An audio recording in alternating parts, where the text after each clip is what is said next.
بس في مؤخرة أحلى من الاثنين.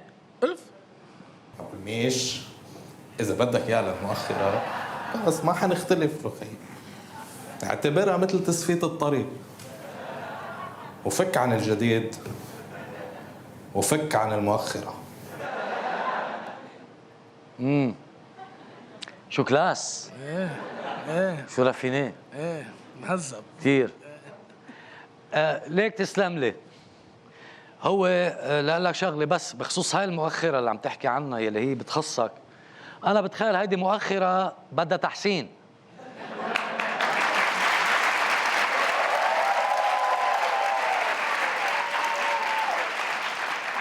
بدها منيح تحسين، وبدنا ننتبه اذا كبرت ممكن يصير بدها خياط.